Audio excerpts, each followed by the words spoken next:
We'd like to welcome each and every individual to Voices of Integrity podcast with Do You Hear My Voice Now? And we're going through a series on spiritual abuse. And, it's rampant. I mean, it's just unbelievable. It's so hard. It's like jello to the wall. It's so hard to, to really nail it down. I mean, there's just so much protection in place for those in spiritual authority. And as we've talked about, the legal system supports the spiritual abuse. The, um, the law enforcement, they support it. So we've gone through, and today's session is going to be, so we're talking about, like, it's almost like martial arts. It's almost like to expose, to expose not only what's been done, but how do you see it before it's happening to you? And so good to have Jill and Nora on today, and both of you can jump in and just kind of interrupt at any time. I like, Bonhoeffer's theory of stupidity.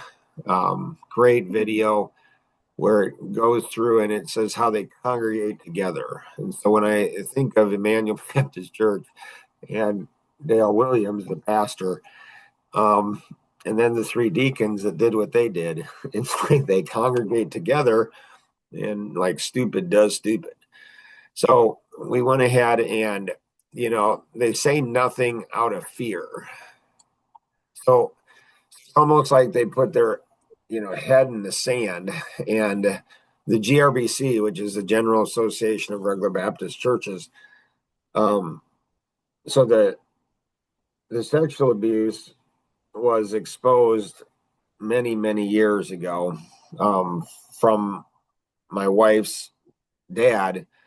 It was exposed when she was actually 18 years old for the first time at Faith Baptist Bible College.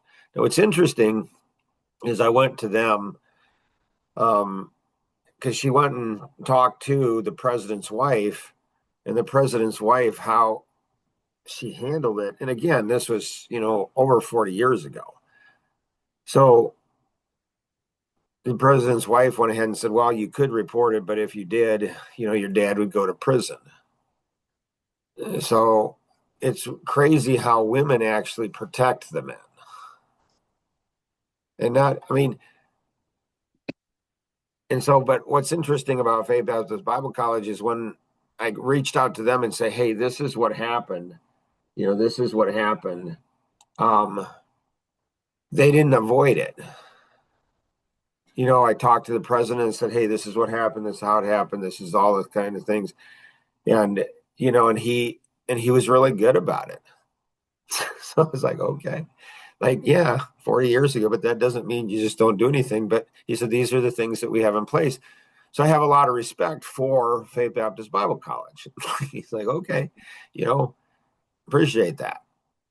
But the General Association of Regular Baptist Churches, man, those students, like, and again, this is where my dad had served his whole life in this, and I grew up in this, and my wife grew up in the church, and they just, so when it was exposed that this whole stuff, and that Dwayne, my wife's father, was potentially serving in the nursery, it's like you probably want to deal with that situation. And so what did the GRBC like, if you're a GRBC church out there, or you're a member of a GRBC church, so heads up, you are not protected.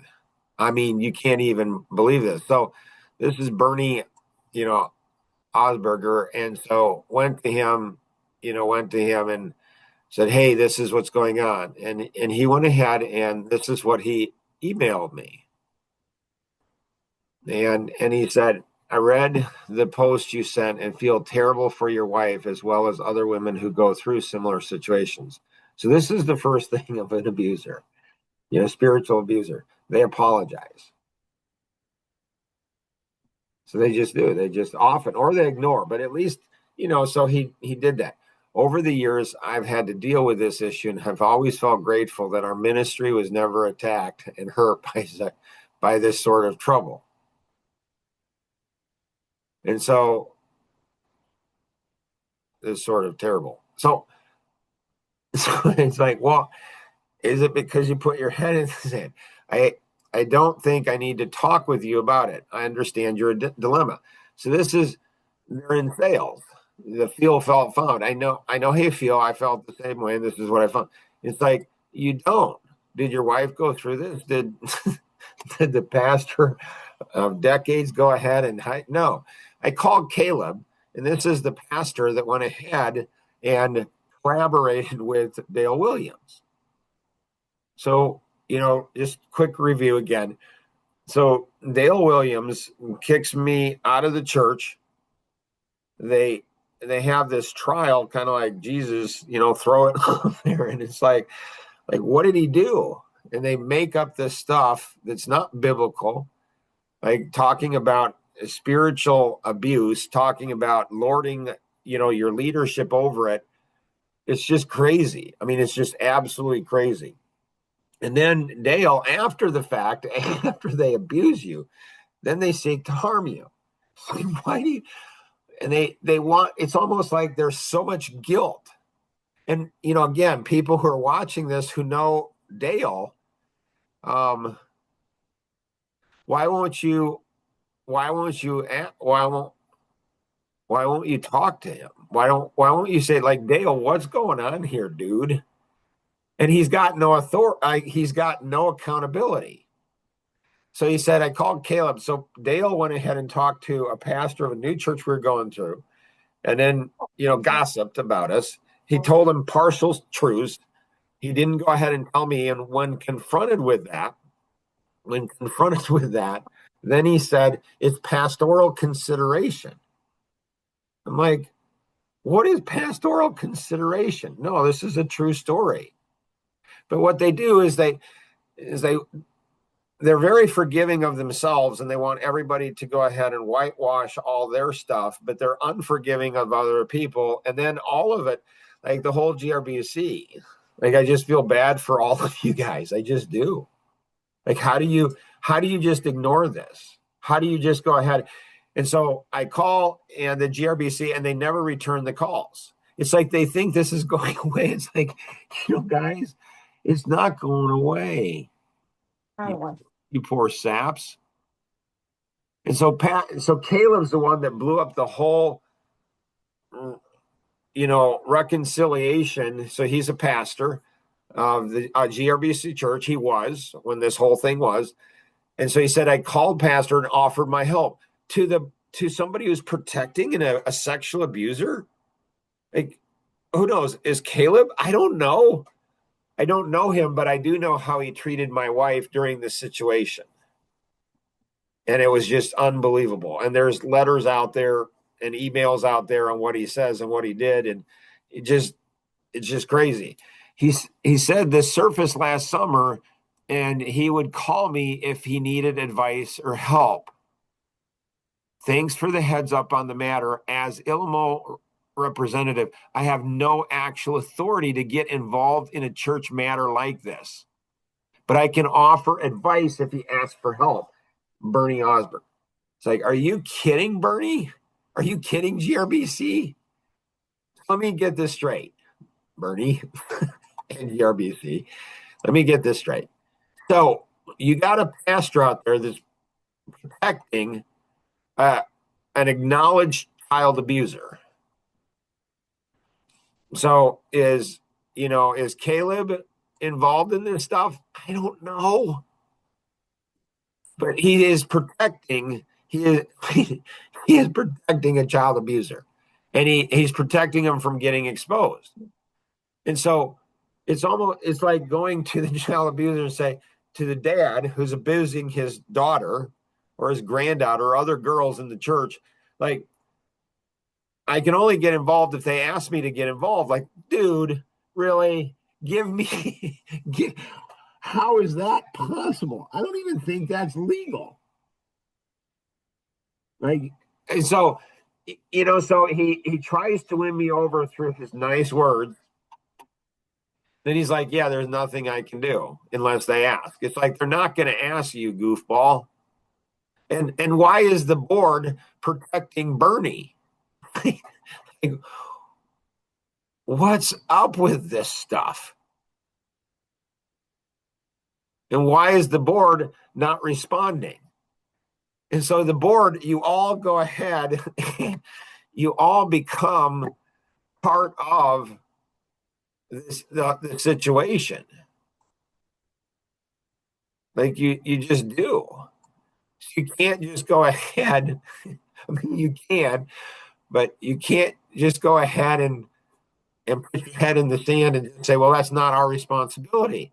And when you go, when you go to the GRBC site, you talk, you talk about GRBC Association, I don't know, ministries. So you like you go ahead and put on your website these people, and they're laughing and they're, look at this, what godly people there are, and you go through and they creating partnerships, but you have no authority to go ahead and address major like sexual abuse and pastors and spiritual abuse and all of that.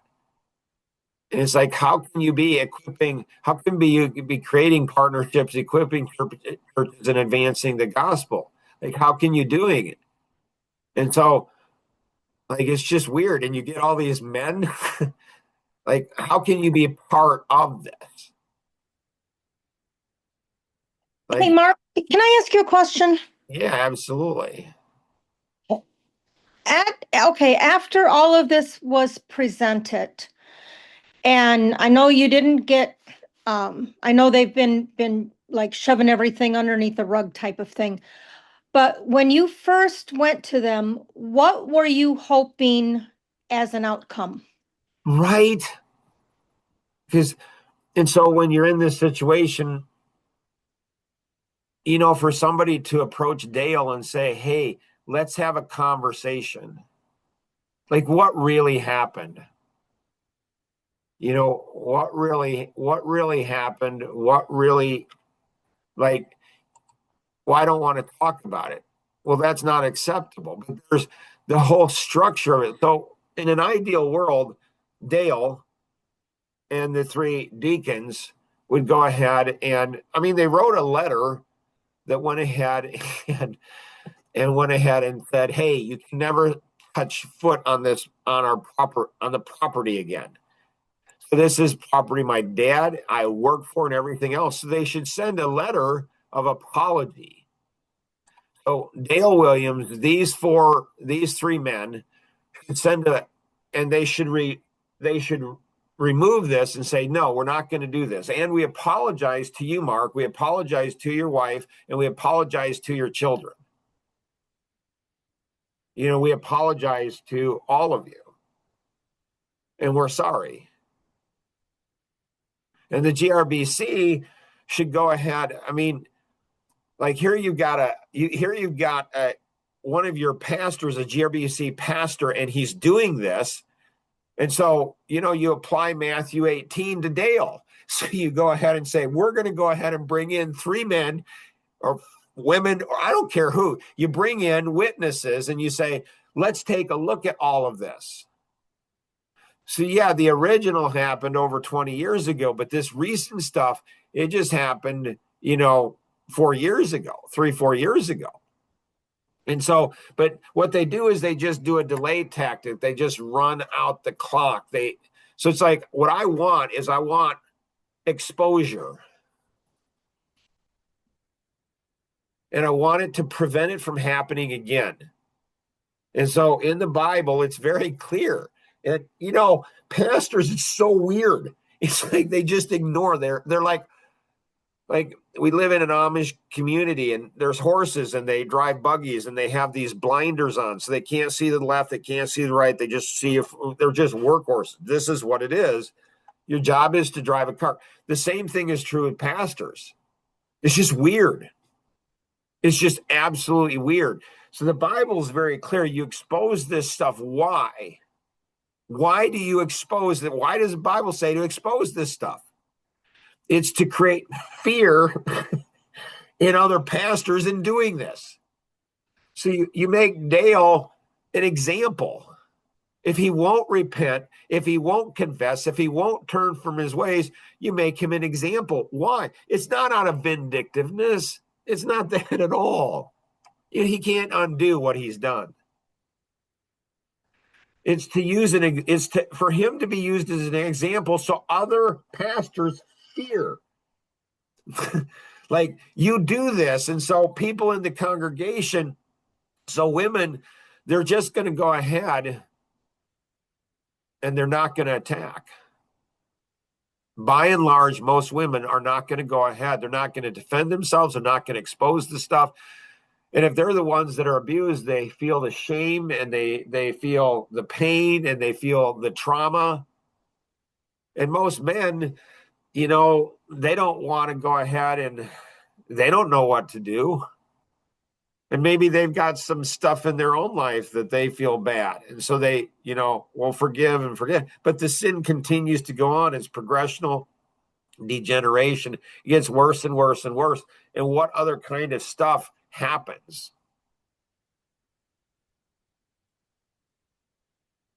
So, in my experience, Jill, if this stuff isn't addressed, more and more people get hurt. I agree. I don't think from what I've seen from this church and from all the players from, Rosanna's dad on all the way to the present, none of them are ever going to admit or confess their sins, whether they, at least not to you, whether they've confessed to God, and ask forgiveness. But it seems like all of them are going to put their head in the grass, or, in the sand, and nobody is ever going to admit. And I don't know how, without doing what you're saying, like right now, how that pattern will ever get broken. Well, it's a great question, Jill. I think the way it gets broken is exposure. Right. I agree. So worst case scenario, like the amount of damage that Emmanuel Baptist Church, the church my dad started, the church I went to, supported for over 20 years, the amount of damage Dale has done to my wife and my children is beyond comprehension. Like, none of us will know the full extent of that damage. Right. And so whatever, God will, he can take all of it and turn it into good. But Dale is still free out there. Dwayne is still free out there, to do the stuff that they do. And people keep they're still preaching, and people are following them, and that's scary too. Right. Yeah. So I mean, they live they live in hiding things. So he publicly goes ahead and, why did you kick Mark out? Well, because, and they have all of this list, and you can read it. You can read, like, why am I putting it all out there? Because it's like, this is just crazy. It's just crazy. So the things that I, accuse them of, which is spiritual abuse, lording authority, they're still doing it. And it's getting worse. Like, who calls the police on a guy like that comes to the church like at 20 years later, and he's not a threat? He comes to worship. Like, there's never, and so my heart actually just hurts for Dale. It really does. And his family and his wife and all of his friends. I just hurt for him, because I just, like, really like what's it like to live in fear of being exposed for who you really are? Like, what's it like to go ahead and be so afraid and be so terrified you can't have a conversation? And what's it like to be the GRBC and all of the pastors that like they don't know how to do it. They just, well, I've known Dale for years, and it's like, yeah, me too. And so there's so much of this stuff going on, and it's just never get dealt with. And the men, like we talked, I think in the previous podcast about why men hate going to church, and pastors, by their very nature, tend to be they're more effeminate. It's just proven. They're more effeminate, which there's nothing wrong with that. Like if that's how you're built to go ahead and be more effeminate, and you go ahead and you're an amiable personality, and you're just a nice guy and whatever. There's nothing inherently wrong. Why God created that, I don't know. I'm not God. But all of these effeminate men come together and they don't address things. They try and they gang up. They're like wolf packs. And it's like, dude, like it's like in Lion King with the hyenas. And it's like Scar, you know, the sneaky undermining, like they undermined the lion, and so they all attack the truth. And it's like, and so what will happen is at some point, if the press gets a hold of this, they start publishing it, the GRBC will go after Dale and after Emmanuel, and he's in an age where he's probably gone ahead and lived off the church, and he's probably got a retirement. So he can just, I mean, he's been there, I don't know, 30 plus years. And so he probably will just retire, and I don't know. It's just, but I feel bad. Like, I don't know if it was a year or so ago that Caleb, he got into a car accident and died, and he's married and has some kids, and I feel bad for his wife and his kids. I feel bad for Dwayne. What's it like to live in fear? You live in, Morris, Illinois. You work at Narvik your whole life. Narvik Brothers Construction Company, lived in the same house. Like, what if all of your neighbors knew that you sexually abused your daughter, from the age of 12 up to 19? Like, maybe before that. Like, what's it like to live in that kind of shame? Like, what does it do to your brain and your mind and Dale, to protect that kind of stuff and to spread rumors and to lie and then come up with some, spiritual consideration. It's like you make stuff up in the Bible, but that's what happens to the mind of these pastors. They rationalize their behavior and the behavior of their peers. And it's like, I don't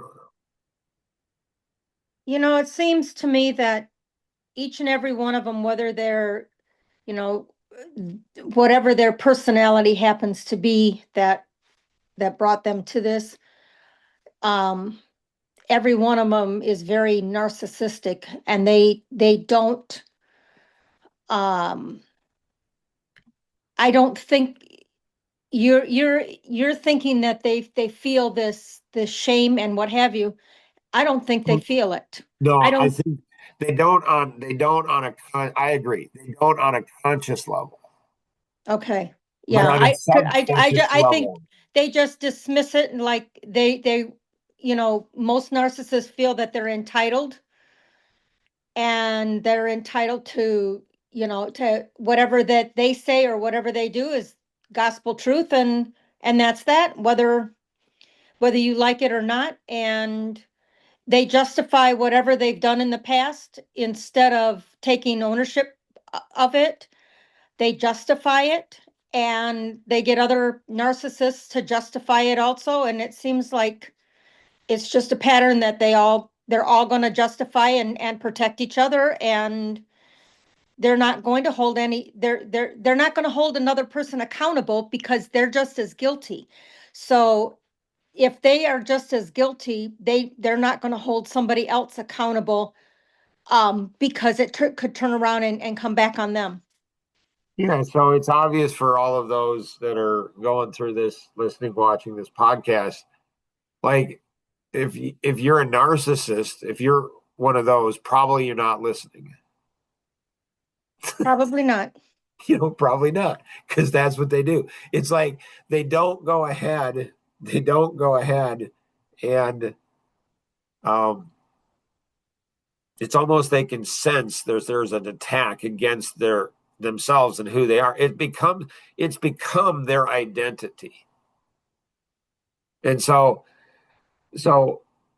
if you're resonating with Jill, like if you are listening and you don't resonate with Jill, you're like Nora, she resonates. She's like, I get this.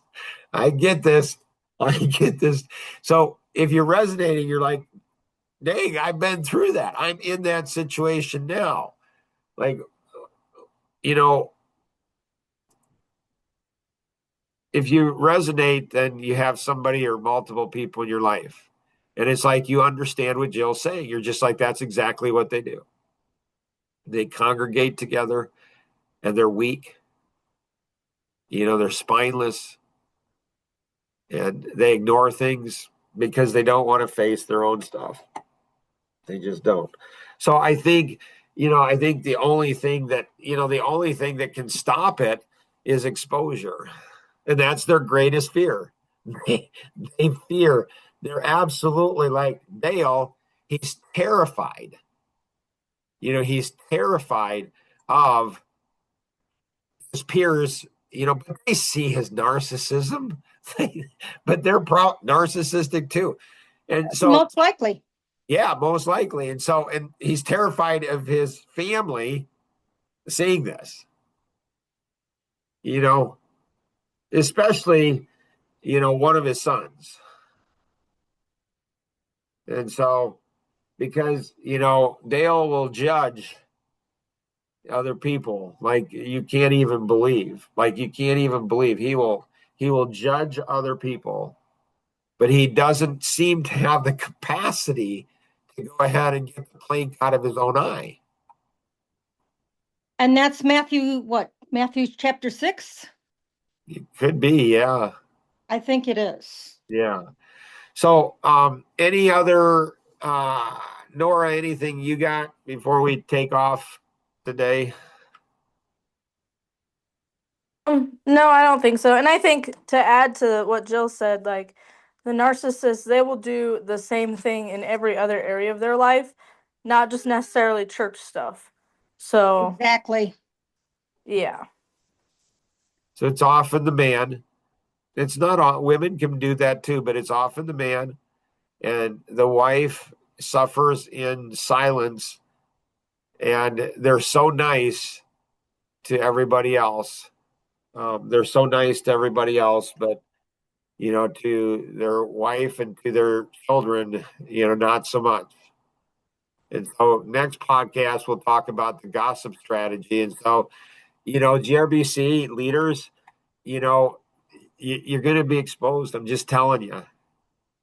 And what my experience is with large organizations, with groups, not that you're a large organization, but you worldwide, is that when this gets when you see this start going public and more people, the churches are coming back and addressing this, you're going to address it, but it's not out of a heart of repentance. It's not out of heart of concern for the damage that you contributed to as the GRBC.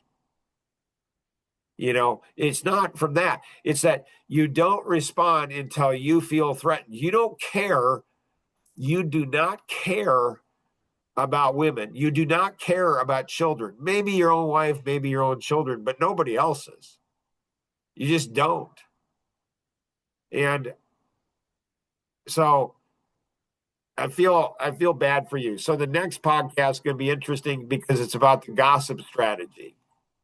And that's a strategy that spiritual abusers use. And then after that, the use of legal force. And so if you're in a situation like I've been in, what do? You can't go ahead and use legal. I mean, I don't know. There's some checking into that, and so is there something you might be able to do it? I don't know.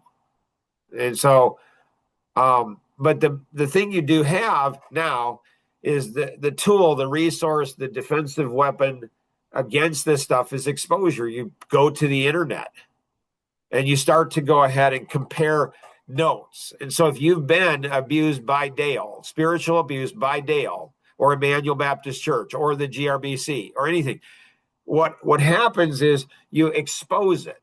And if you're ashamed, do it for somebody else so they don't get hurt like you've been hurt. And if you're a husband or a father or a grandfather, don't be a wuss. And if you've made poor choices yourself, you know what? Confess, repent, do whatever, and then go ahead and stand up. Stand up and be counted for and push this thing forward. So hopefully this is helpful to you. Probably have one more, probably on this final, what do you do? Like Joe, what's the objective? And there's 2 or 3 objectives. And what's the strategy? And if you're a husband or a wife, a father or mother of children, young children, how do you protect against this stuff? It's just a lot of stuff. So thanks for participation. Always remember, we can accomplish so much more together. If you want to join Do You Hear My Voice Now, you can't. It's not, there's no organization, there's no leadership, there's no incorporation, there's no membership list. What you do is you become, you become like a silent member, and you share this with other people. Hey, did you see this podcast? So if you're a pastor out there, there's a high probability there's somebody in your congregation that's a member of Do You Hear My Voice Now? I mean, not technically a member because there's no membership. They're a leaderless organization. So you should, as a pastor, as a leader, you should do the right thing, because it's the right thing to do. And if that's not enough motivation, then you should go ahead and do it out of fear of God. And if that's not enough motivation, do it out of fear of, do you hear my voice now? Because there's people watching you. There's people there are people watching you. And there are people, and they're silent. They're like icebergs in your church right now. As this movement goes on, there's people right now in your church that are and they're not the loud ones. They're not the ones that'll confront. They're not like I was. They're not like I was when I was in Emmanuel, where I'm like, something's not right here. We need to address this issue. They're not those. They're the silent ones. They're the similar personalities as you are. And they're going to expose you. So expose yourself first, so you don't get exposed others. And so, share this, pass this along for sure. We can accomplish so much more together than we ever could on our own. Have an amazing day. Bye-bye.